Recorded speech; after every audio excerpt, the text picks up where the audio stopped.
Highways है और rail मार्ग विशेषकर उन पर विशेष रूप से नज़र रखी जा रही है। स्पेशल तैनाती भी की गई है ताकि किसी प्रकार की कोई दुर्घटना जो है माओवादियों के द्वारा पारित नहीं की जा सके। जो पूर्व में जहाँ जहाँ इस तरीके की घटना हुई है उन क्षेत्रों में वहाँ के एसपीज़ को भी विशेष रूप से सतर्क किया गया है और संयुक्त बलों के द्वारा वहाँ पे डोमिनेशन की कार्रवाई की जा रही है। साथ ही साथ जो विकास के कार्य है जिनको माओवादियों के द्वारा टारगेट किया जाता है, पुल पुलिया, रोड इत्यादि के कार्यों को अगजनी की जाती है, दहशत फैलाने के लिए फायरिंग इत्यादि की घटनाएं की जाती है, तो उन सभी वैसी जो विकास की योजनाएं जहां जहां चल रही है एसपीज़ को विशेष रूप से बताया गया है कि उन पर विशेष ध्यान रखेंगे। आवश्यकता अनुसार वहाँ पे फोर्सेस की तैनाती रखेंगे, एरिया को डोमिनेट करके रखेंगे ताकि इस तरीके के माओवादी उग्रवादी तत्वों के द्वारा या उसका फ़ायदा उठाते हुए कोई भी असामाजिक तत्वों के द्वारा जो है इसका फ़ायदा नहीं उठाया जाए और किसी तरह की कोई दुर्घटना उन क्षेत्रों में नहीं घटित हो। अगजनी या दहशत फैलाने के लिए जो कार्य किए जाते हैं वो नहीं हो सके। इस प्रकार से जो माओवादियों के जो मंसूबे रहते हैं उसे विफल कराने के लिए और जनमानस की सुरक्षा के लिए, विकास के कार्यों की सुरक्षा के लिए जो पब्लिक ट्रांसपोर्ट है या अन्य जो वैसे सरकारी उपक्रम हैं और जनरल भी जो ओवरऑल सुरक्षा का वातावरण बनाने के लिए लोगों में एक सुरक्षा का एहसास देने के लिए विशेष रणनीति के तहत पूरी तैयारी झारखंड पुलिस, सीआरपीएफ, एसएसबी और अन्य जो एजेंसीज़ हैं उनके द्वारा की गई है। पुलिस मुख्यालय स्तर पे लगातार इसकी मॉनिटरिंग की जा रही है, सूचनाएं संकलित की जा रही है और जहां जहां आवश्यकता अनुसार उनको देते हुए अग्रतर भी कार्रवाई की जा रही है। सभी वैसे जो सेंसिटिव डिस्ट्रिक्ट्स हैं उनमें अतिरिक्त रूप से भी झारखंड जगुआर की तैनाती पुलिस मुख्यालय के स्तर से की गई है। साथ ही साथ हमारे जो केंद्रीय अर्धसैनिक बल है उनके भी जो वरीय पदाधिकारी हैं उनको इस संबंध में सेंसिटाइज किया गया है और उन्हें भी झारखंड पुलिस के साथ में मिलकर समन्वय बनाकर नक्सलबंदी को विफल बनाने के लिए सभी आवश्यक कार्रवाई करने हेतु निर्देशित किया गया है। आज भी कल रात्रि से जैसे ये रात्रि 12 बजे से ये बंदी प्रारंभ हुई है, एक सप्ताह की जो शहीद सप्ताह को लेकर इन्होंने जो बंद का ऐलान किया है और तभी से जो है झारखंड पुलिस अपने लगातार कार्य कर रही है। कुछ एक चाईबासा के क्षेत्रों में अभी तक खासकर जो छोटा नगड़ा थाना का क्षेत्र है या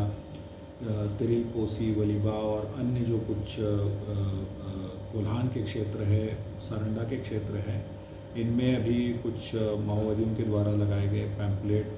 पोस्टर्स और बैनर्स को बरामद किया गया है संयुक्त बलों के द्वारा ऑपरेशन के क्रम में। साथ ही साथ सुरक्षा बलों को हानि पहुंचाने के लिए माओवादियों के द्वारा आईडीज़ प्लान किए गए थे। तो तुम्बाहा का जो क्षेत्र है कोल्हान का, वहाँ से आज संयुक्त बलों के द्वारा एरिया डोमिनेशन के क्रम में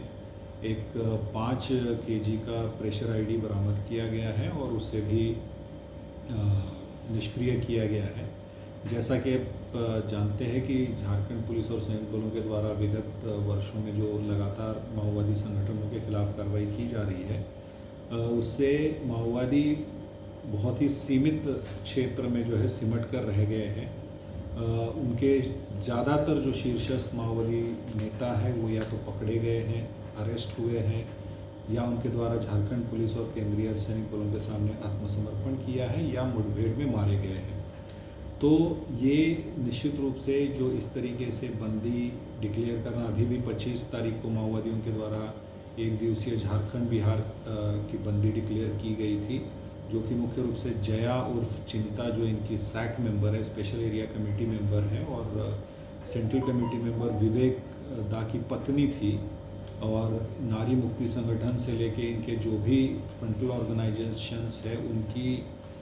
एक तरीके से वो सिरमौर थी। उसकी गिरफ्तारी के पश्चात उनके द्वारा ये बंदी का ऐलान किया गया था, जिसे संयुक्त बलों के द्वारा पूर्णतः विफल कराया गया।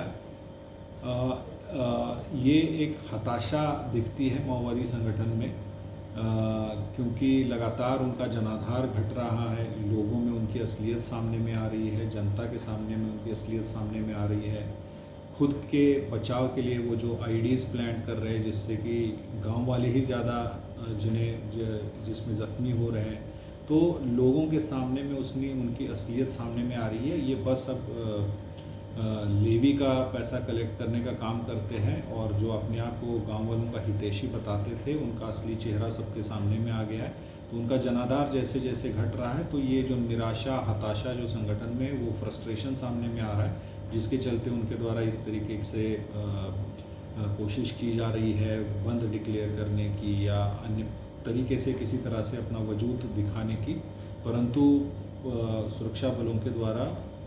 हमारे झारखंड पुलिस और अन्य जो केंद्रीय अर्धसैनिक बलों के द्वारा पूरे पूर्ण रूप से जो है उनका ये प्रयास विफल किया जा रहा है, और सभी का मनोबल इससे ऊंचा है। मैं आपके माध्यम से भी ये अपील करना चाहूँगा कि जो भी माओवादी संगठन के सदस्य बचे हुए हैं, वो झारखंड पुलिस के समक्ष, झारखंड सरकार के समक्ष जो है आत्मसमर्पण करें। हम आपका स्वागत करेंगे, मुख्य धारा में आपका स्वागत करेंगे। लेकिन अगर उनका द्वारा हिंसा का रास्ता अपनाया जाता है, तो निश्चित रूप से उनके विरुद्ध जो कानून सम्मत कार्रवाई है, वो कड़ी से कड़ी कार्रवाई सुनिश्चित की जाएगी।